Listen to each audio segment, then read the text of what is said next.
May 6, 1945, 06:47 hours, Plzeň, Czechoslovakia. 7-year-old Jana Novak pressed her face against the cracked window of her family's apartment, watching smoke rise from the railway station 2 streets away.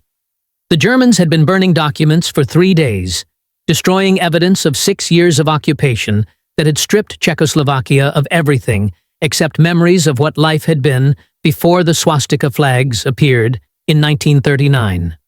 Her mother stood behind her, one hand resting on Jana's shoulder, the other holding her infant brother, who hadn't stopped crying from hunger in 2 days. The apartment smelled of damp plaster and the acrid smoke that drifted through broken windows. The building across the street had collapsed during an air raid in March, and nobody had cleared the rubble because there was no equipment, no workers, no authority left to organize such things. Plzeň had existed in a strange twilight for weeks, abandoned by German forces too depleted to hold the city, but not yet reached by the Soviet armies everyone knew were coming from the east. Outside, the sound of engines grew louder. Jana tensed, recognizing the distinctive rumble of tracked vehicles that meant tanks, which meant soldiers, which meant danger. Her mother pulled her back from the window instinctively, the reflex of 6 years spent teaching children to hide from uniforms and avoid attention from anyone carrying weapons. But these engines sounded different, heavier, more numerous, and coming from the west rather than the east, where Soviet forces were supposed to be advancing. Jana climbed onto a chair, despite her mother's whispered protests, and looked down at the street below. American tanks rolled past their building, Shermans painted olive drab with white stars on their turrets, moving with mechanical precision through streets that had seen nothing but German military vehicles for 6 years. The sight made no sense. Everyone knew the Soviets were liberating Czechoslovakia from the east.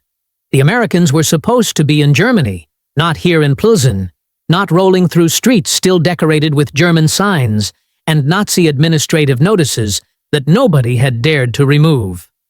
Jana watched soldiers dismount from the tanks, carrying rifles but moving without the harsh aggression she associated with German troops.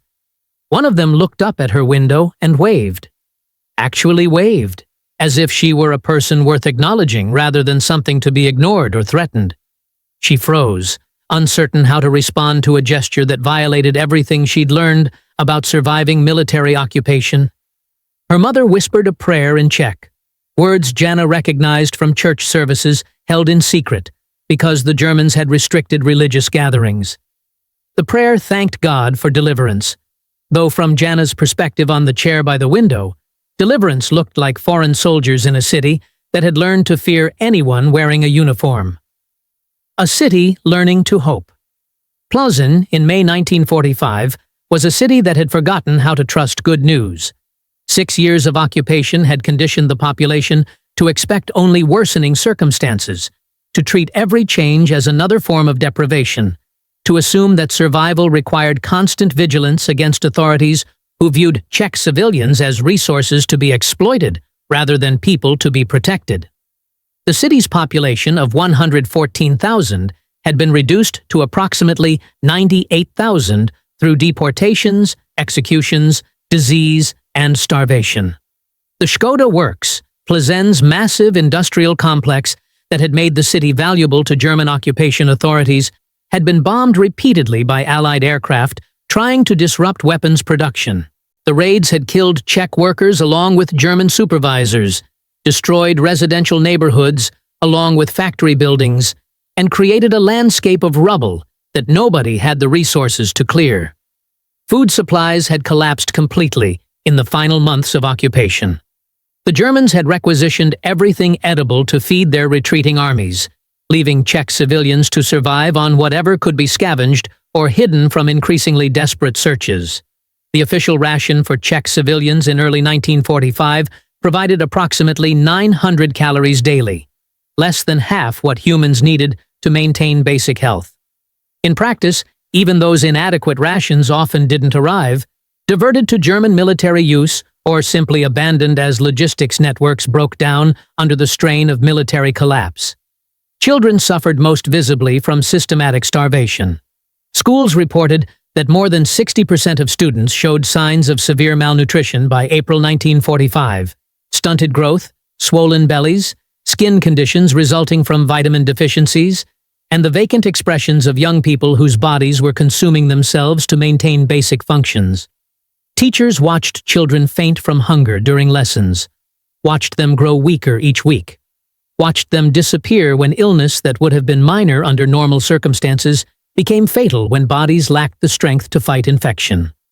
The psychological impact of prolonged occupation had been as devastating as physical deprivation.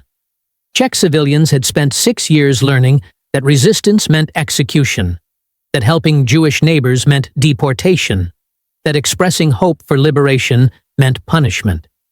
The systematic terror had created a population that survived by becoming invisible, by accepting each new restriction without protest, by abandoning expectations that circumstances might improve. When American tanks appeared in Plzeň on the morning of May 6th, the initial response was paralysis rather than celebration. People who'd learned that foreign soldiers meant danger stood frozen in doorways, uncertain whether to hide or emerge, whether these new uniforms represented liberation or just a different form of occupation. The cognitive dissonance was profound. Americans weren't supposed to be here, Soviets were supposed to be liberating Czechoslovakia, and 6 years of propaganda about Western decadence and Soviet superiority had created confusion about what American presence actually meant. The liberators.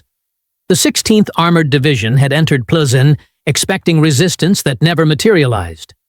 German forces had abandoned the city days earlier, retreating toward Prague or surrendering to avoid the advancing Soviet armies.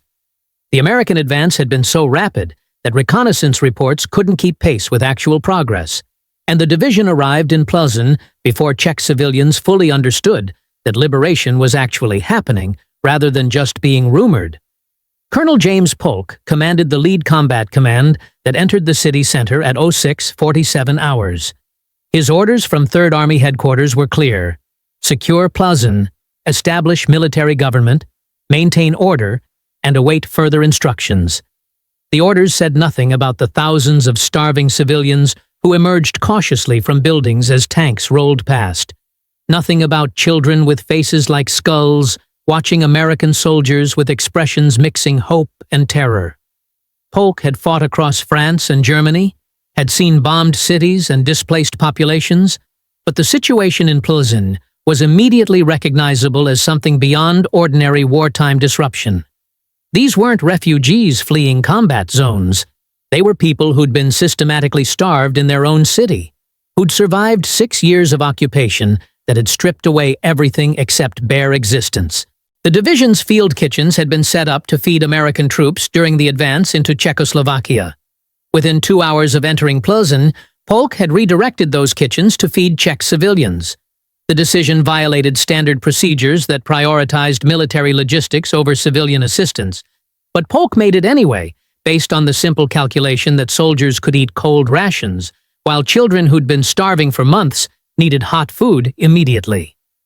Staff Sergeant Michael Romano commanded one of the field kitchen units that set up operations in the main square near the Church of St. Bartholomew. His team had equipment designed to produce 800 meals daily for American troops. By noon on May 6th, they were serving continuous shifts to Czech civilians who formed lines that stretched around 3 city blocks. Romano's unit prepared soup using powdered mix and canned vegetables, supplemented with bread from division stores and occasional treats like chocolate bars that soldiers contributed from their personal rations. The scene developed its own rhythm that Romano would remember 50 years later with absolute clarity. Czech women arrived with whatever containers they could find: dented pots, ceramic bowls, even folded paper that wouldn't hold liquid but showed desperation to carry food home to family members too weak to stand in lines. Children stared at the portions they received as if uncertain the food was real. Old men wept openly while eating soup that provided the first substantial nutrition they'd experienced in months. Private First Class Anthony DeLuca, assigned to serve food from one of the kettles, noticed a girl approximately 7 years old standing at the edge of the line without approaching. She wore a dress that had been altered multiple times as she grew, each alteration visible in mismatched thread, and irregular hems. Her shoes were adult sizes, stuffed with paper to make them fit. She watched other children receive food without moving forward herself. DeLuca left his station, walked to where the girl stood, and knelt down to her level. "Are you hungry?" he asked in English, not knowing if she understood, but hoping the gesture would communicate intent. The girl stared at him without responding. DeLuca returned to the kitchen, filled a bowl with soup, grabbed a piece of bread, and brought it back to where the girl stood frozen. He held out the bowl. The girl looked at it, looked at him, and slowly reached forward with hands that trembled from more than cold. She took the bowl carefully, as if it might disappear or be snatched away. When DeLuca didn't take it back, she raised it to her lips and drank directly from the bowl, ignoring the spoon he'd provided. The soup disappeared in seconds. She ate the bread in 4 quick bites, then looked up at DeLuca with an expression he couldn't interpret. "More?" he asked, gesturing toward the kitchen. The girl nodded. DeLuca refilled her bowl twice more, watching her consume food with an intensity that suggested she'd forgotten what satiation felt like. When she finally stopped eating, he offered her a chocolate bar from his pocket, part of his daily ration that suddenly seemed less important than feeding a child who probably hadn't tasted chocolate in years. The girl took the chocolate, studied the wrapper, and looked back at DeLuca with something approaching a smile. Then she ran, not away from him, but toward a building 3 doors down, clutching the chocolate-like treasure. DeLuca watched her disappear through a doorway and returned to his station where hundreds more civilians waited for food that American field kitchens would continue serving for days. The city that remembered joy. Within days of liberation, Plzeň began transforming from a city paralyzed by fear into something approaching normal life. The change wasn't linear or complete. 6 years of occupation couldn't be undone in weeks, but visible shifts in behavior showed that Czech civilians were beginning to believe that liberation was real rather than temporary. The most obvious change was sound. Plzeň had been quiet under German occupation, a city where people moved through streets without conversation and children played without shouting. The silence had been self-imposed survival strategy, learned behavior that made Czech civilians less visible to occupation authorities. Within a week of American arrival, the silence broke. People talked in streets, children shouted while playing, and music emerged from buildings where radios had been hidden or forbidden. American soldiers contributed to the noise enthusiastically. Portable radios played American music, jazz, swing, popular songs that created soundtrack for liberation. Czech civilians who'd spent years hearing only German military broadcasts or forbidden Czech underground radio suddenly had access to music that represented everything the occupation had tried to suppress. The sound of Glenn Miller drifting through Plzeň streets became symbol of freedom, more powerful than any official declaration. Corporal Robert Hayes from Brooklyn brought his trumpet to Plzeň and played impromptu concerts in the main square during evening hours when field kitchens had finished serving meals. Czech civilians gathered to listen, creating audiences of hundreds who stood silently while Hayes played jazz standards he'd learned before the war. The concerts evolved into collaborative performances as Czech musicians emerged with instruments they'd hidden during occupation. Violins, accordions, even a battered piano that soldiers helped move from a damaged building to the square. The musical exchanges created moments of genuine cultural connection that transcended language barriers and political circumstances. American soldiers who couldn't speak Czech and Czech civilians who couldn't speak English found common ground in music that both groups understood. The impromptu performances became nightly events that drew larger crowds as word spread that the Americans weren't just military occupiers, but people who appreciated art and wanted to share it. Jana Novak attended these concerts with her mother, standing at the edge of the crowd and listening to music she'd never heard before. The trumpet sounded like nothing in her experience. Bold, brassy, celebrating emotions that she'd forgotten existed during 6 years when survival had been the only acceptable goal. Her mother cried during the performances, though Jana wasn't sure if the tears represented joy or grief, or some mixture of both. On the evening of May 12th, Corporal Hayes noticed Jana standing at the crowd's edge and gestured for her to come forward. She approached hesitantly, still uncertain about interacting with soldiers, even when they'd proven friendly. Hayes knelt down, offered her his trumpet, and pantomimed blowing into it. Jana took the instrument carefully, put her lips to the mouthpiece as Hayes demonstrated, and blew. The sound that emerged was more squawk than music, but Hayes laughed and applauded. Other soldiers joined the applause.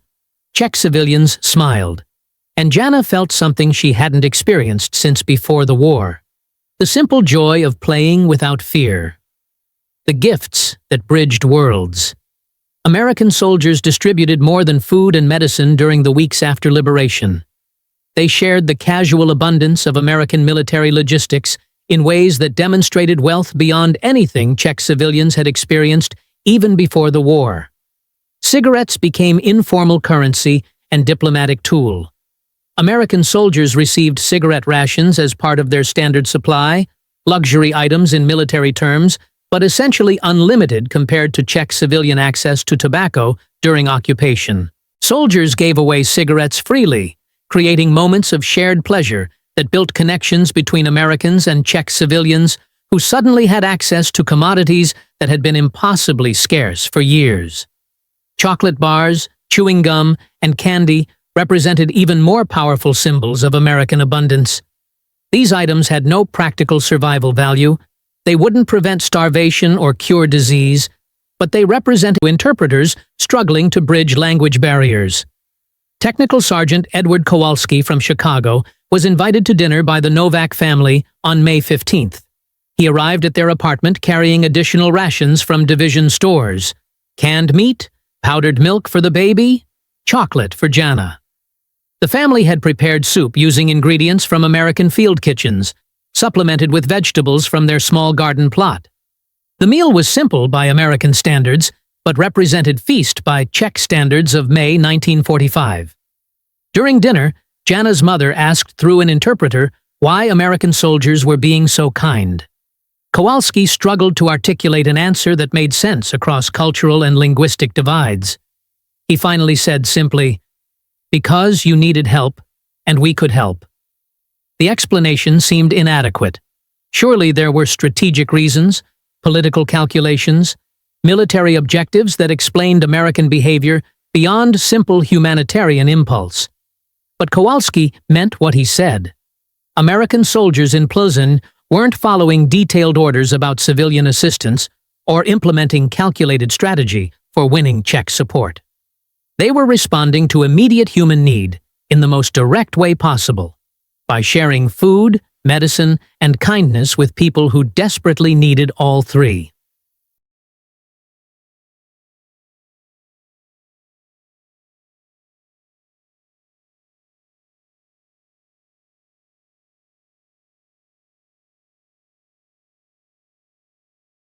Normalcy that occupation had destroyed.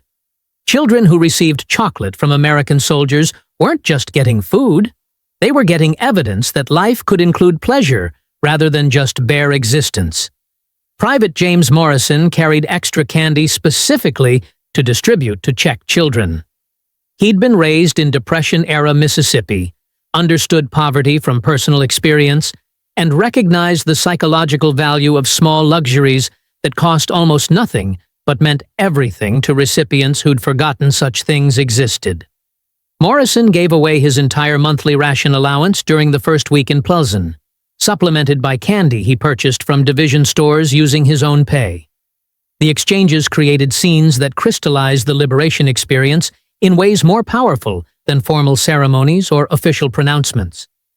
An American soldier kneeling to offer chocolate to a Czech child captured everything that made American presence in Plzeň meaningful. The demonstration that occupying forces could choose generosity over exploitation, that soldiers could treat civilians as people deserving kindness rather than resources to be extracted. Czech civilians responded with gifts of their own, offerings that carried different meaning given their circumstances. Women brought flowers picked from gardens that had survived bombardment. Old men offered homemade alcohol distilled from potatoes and hidden from German authorities. Families invited American soldiers into their homes for meals prepared from ingredients the soldiers themselves had provided. Gestures of hospitality that transcended the material value of the food and expressed gratitude that couldn't be adequately communicated through could. The moment that defined everything, May 20th, 1945. 14:30 hours. Main Square, Plzeň. The 16th Armored Division received orders to move out the following morning, heading east toward Prague, where American forces would meet Soviet units advancing from the opposite direction. The war in Europe had been over for 2 weeks, but military necessity required positioning forces according to agreements reached between Allied governments about occupation zones and post-war boundaries. Word spread through Plzeň that the Americans were leaving. The announcement created response that division officers hadn't anticipated. Thousands of Czech civilians gathered in the main square, where field kitchens had operated continuously for 2 weeks, where evening concerts had created nightly celebrations, where liberation had transformed from abstract concept into daily reality of American soldiers sharing food and friendship. Colonel Polk hadn't planned a formal farewell ceremony. His orders were straightforward: break camp, load vehicles, move to assigned positions. But the crowd that assembled in the square made formal ceremonies unnecessary. Czech civilians came carrying whatever they could offer as farewell gifts: flowers, handmade Czech flags, photographs, small crafts that represented hours of work by people who had almost nothing to give, but wanted to express gratitude anyway. Jana Novak stood with her mother at the edge of the crowd, holding her infant brother, who'd gained enough weight in 2 weeks that his crying had stopped.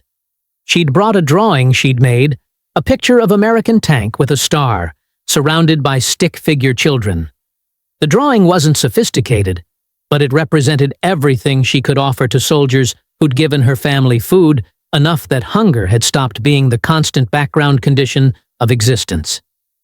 She pushed through the crowd until she reached where Corporal Hayes stood next to his jeep, packing equipment for the move to Prague.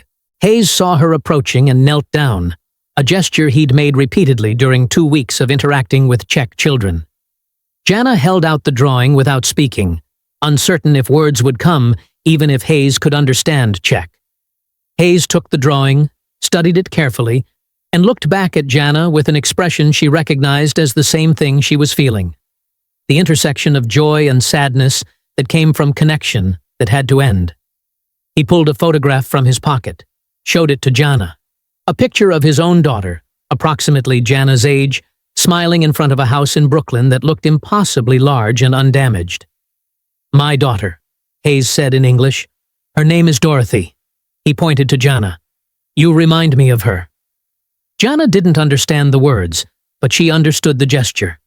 American soldiers weren't just military personnel following orders. They were fathers and sons and brothers who missed their own families and extended kindness to Czech children, partly because those children reminded them of daughters and sisters at home. The moment stretched out, holding within it everything that had happened during 2 weeks that had transformed Plzeň from occupied city to liberated population. Then Hayes stood, saluted Jana with the same formal military courtesy he'd show a superior officer, and climbed into his jeep as the convoy prepared to depart. The departure took 2 hours as American vehicles rolled through streets lined with Czech civilians waving, crying, shouting thanks in Czech that American soldiers couldn't understand but recognized anyway. Children ran after trucks until parents called them back. Old men who'd survived 6 years of occupation stood with tears running down their faces, watching Americans leave and hoping desperately that the Soviets arriving from the east would prove equally benevolent. Jana stood with her mother, watching vehicles disappear toward Prague, knowing that Americans had given her family something more valuable than food or medicine. They'd demonstrated that occupation forces could choose kindness, that soldiers could treat civilians with dignity, that liberation could mean actual freedom rather than just replacement of one controlling authority with another. The square emptied slowly as the last vehicles departed. Field kitchens had been dismantled, equipment loaded, and American presence reduced to memories and physical evidence, discarded ration tins, cigarette butts, and the lingering knowledge that 2 weeks had been enough to transform a city's understanding of what liberation could mean.